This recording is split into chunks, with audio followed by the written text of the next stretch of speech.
नमस्कार दोस्तों, बोधि lights YouTube channel में आपका दिल से स्वागत है। दोस्तों, बहुत सारे लोगों के मन में यह सवाल उठता होगा कि आखिरकार नागा साधु बनता कैसे हैं और कुंभ मेले के बाद नागा साधु रहता कहां है। तो चलिए इस वीडियो में हम यह सब जानेंगे। महाकुंभ 2025 का मेला महिला नागा साधुओं के बिना अधूरा ही रहता है, क्योंकि महिला नागा साधु के पास ऐसे ऐसे चमत्कार होते हैं जिसे देख लोगों के होश उड़ जाते हैं।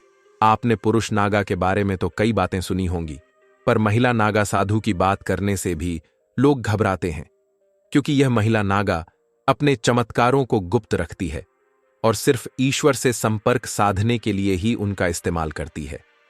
इसलिए लोग महिला नागा के बारे में कुछ नहीं जानते, सिवाय इसके कि वह नागा है। पर आज हम इस वीडियो में आपको ऐसी ऐसी बातें बताने वाले हैं जिसे सुनकर आपके होश उड़ जाएंगे, जिसमें महिला को नागा साधु बनाते वक्त उसके शरीर के एक ऐसे हिस्से को निष्क्रिय कर दिया जाता है जो शरीर में वासना जगाता है। पर यह प्रक्रिया सुनकर आपके रोंगटे खड़े हो जाएंगे। आखिर एक आम महिला को महिला नागा साधु कैसे बनाया जाता है, आज की यह वीडियो देखकर आपको सब पता चल जाएगा। आइए आगे बढ़ते हैं। महिला नागा साधु कौन होती है, होती भी है या सिर्फ किताबों और कहानियों में मिलती है? क्या सिर्फ पुरुष ही नागा साधु बन सकते हैं? देखिए, इसका जवाब तो मैं आपको अभी बता देता हूं कि महिला नागा साधु होती है। अब आपके मन में सवाल उठ रहे होंगे कि क्या महिला नागा साधु भी पुरुषों की तरह बिना कपड़ों के हर पल रहती हैं? और नागा साधु बनने के लिए महिलाओं को अपने जिस्म का कौन सा पार्ट त्यागना पड़ता है? लंबे लंबे बाल, भभूत से लिपटा नंगा बदन, हर पल नशे में डूबी रहना, क्या यही पहचान है एक महिला नागा साधु की? कैसी है इनकी रहस्यमयी दुनिया? सभी जानते हैं कि नागा साधु वह होते हैं जिनके काफी बड़े बड़े बाल होते हैं और वह निर्वस्त्र यानी बिना कपड़ों के रहते हैं और उनके शरीर पर हर तरफ भस्म लगी रहती है। लेकिन नागा सा के बारे में इतने सारे फैक्ट हैं जिनके बारे में बहुत कम लोग जानते हैं। सबसे पहले आपको बताते हैं नागा साधु और साधुओं से अलग कैसे होते हैं। नागा साधु कई मायनों में दूसरे साधुओं से अलग होते हैं। सामान्य साधु आपको कहीं भी दिख जाते हैं और उनका रहन सहन का तरीका भी नागा साधुओं से काफी अलग होता है। नागा साधु हर तरीके से इस दुनिया से दूर रहकर तपस्या करते हैं और अलग ही लाइफ जीते हैं। कोई भी बेहद कठिन परीक्षा और लंबे प्रोसेस के बाद नागा साधु बनता है। नागा साधु बनने की प्रक्रिया भी बहुत दिलचस्प है। नागा साधु बनने के लिए एक पूरी प्रोसेस होती है और इसमें कई लेवल पार करने के बाद ही कोई नागा साधु बन पाता है। यह प्रक्रिया कई सालों तक चलती है और उसके बाद किसी अखाड़े द्वारा उन्हें नागा साधु माना जाता है। इन लेवल्स को तहकीकात महापुरुष अवधूत लिंग भंग या टांग तोड़ नाम दिए गए हैं। इसमें सबसे पहले तहकीकात की प्रक्रिया होती है, जिसे अखाड़े में मेन एडमिशन की तरह माना जा सकता है। इसमें पहले नागा साधु बनने के इच्छुक इंसान की अखाड़े में एंट्री होती है और जांच पड़ताल की जाती है। इस दौरान अखाड़े के लोग यह तय करते हैं कि यह नागा साधु बन सकता है या नहीं। उसके बाद इन्हें अखाड़े में शामिल किया जाता है और कई सालों तक उन्हें साधुओं के साथ तपस्या करनी होती है।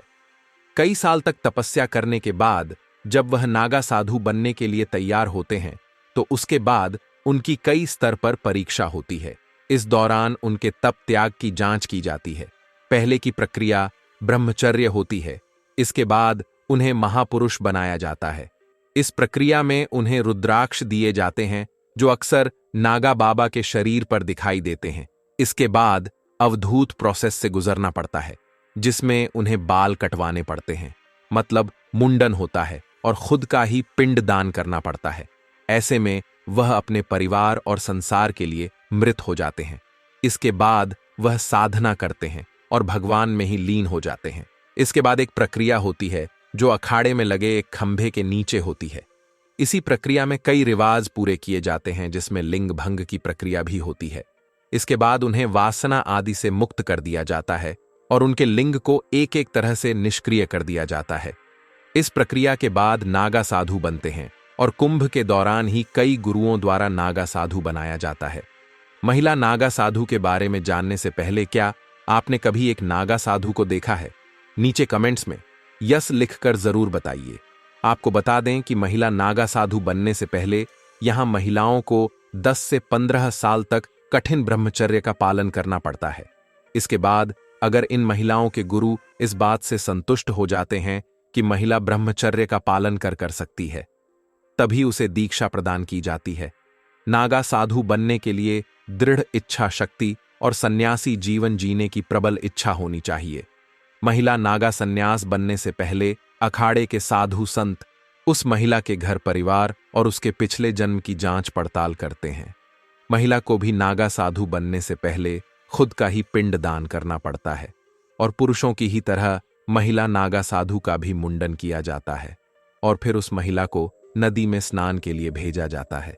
महिला नागा सन्यासिन पूरा दिन भगवान का जाप करती रहती हैं और सुबह सुबह जल्दी उठकर शिव जी का जाप करती।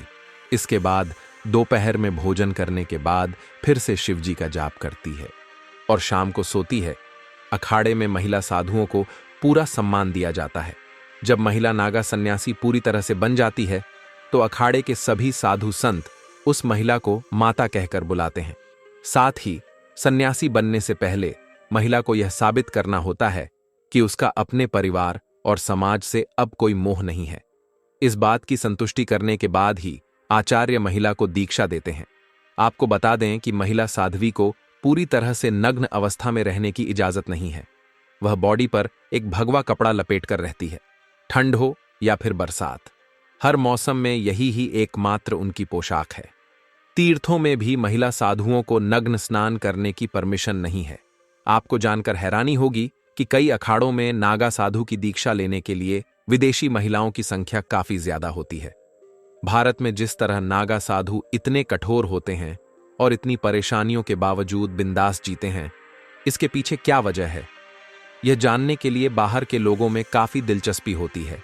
यही वजह है कि कुंभ में नेपाल से बहुत सी महिलाएं आती हैं।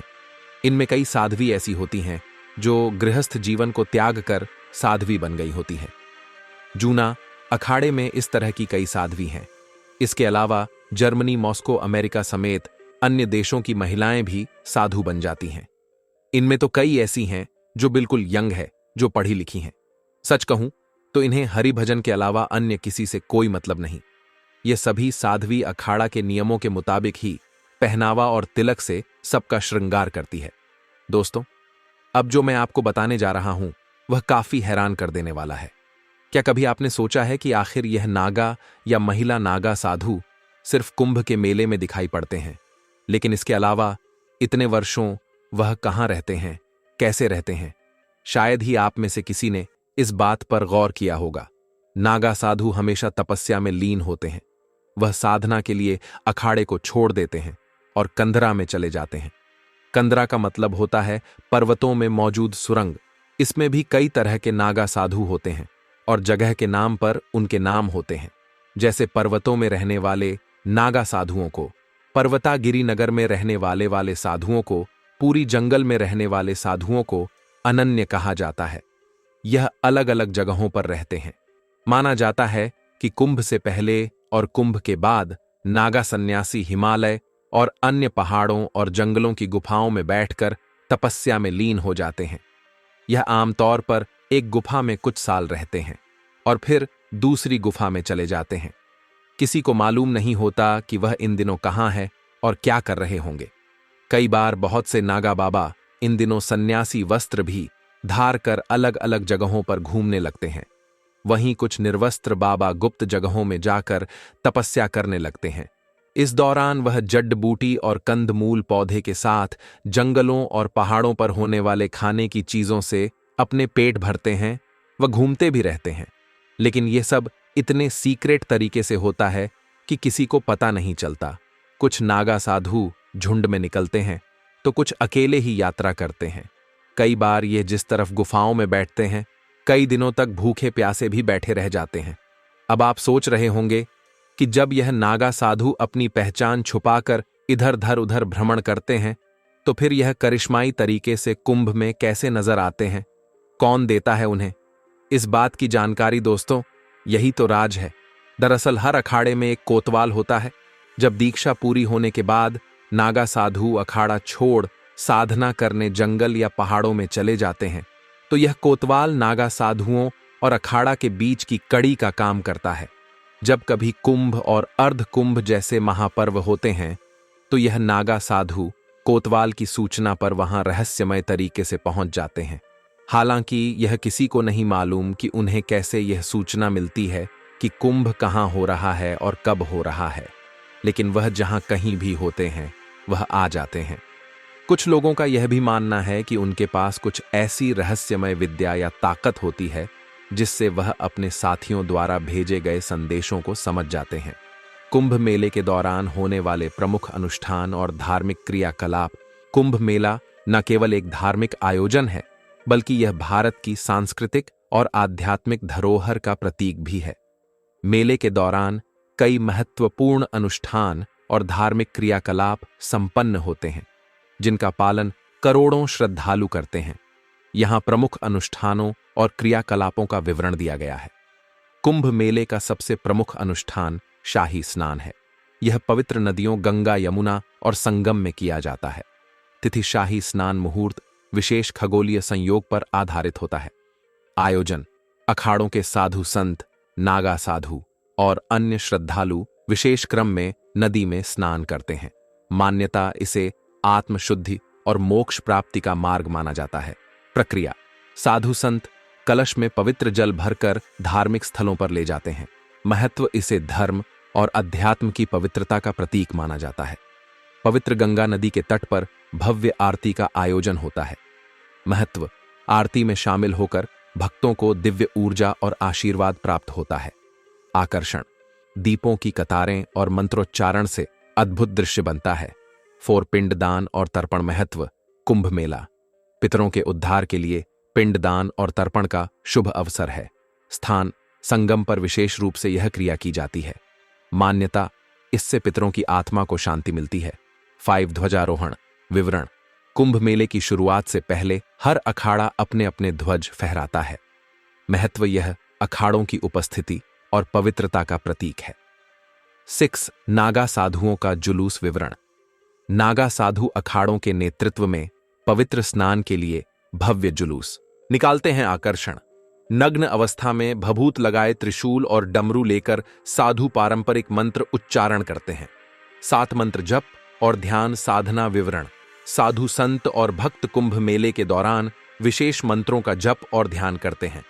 महत्व: इसे आत्मिक शुद्धि और ईश्वर से संपर्क का साधन माना जाता है। 8 सत्संग और प्रवचन विवरण: विभिन्न धार्मिक गुरुओं और संतों द्वारा प्रवचन और सत्संग का आयोजन किया जाता है। महत्व: इससे भक्तों को आध्यात्मिक ज्ञान और धर्म की गहरी समझ प्राप्त होती है। 9 विशेष यज्ञ और हवन विवरण: मेले में विभिन्न अखाड़ों और मठों द्वारा यज्ञ और हवन किए जाते हैं। महत्व: इन अनुष्ठानों से पर्यावरण की शुद्धि और सकारात्मक ऊर्जा का प्रसार होता है।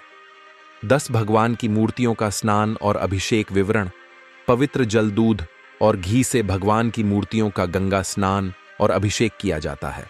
महत्व: इसे देवताओं की कृपा प्राप्ति का साधन माना जाता है।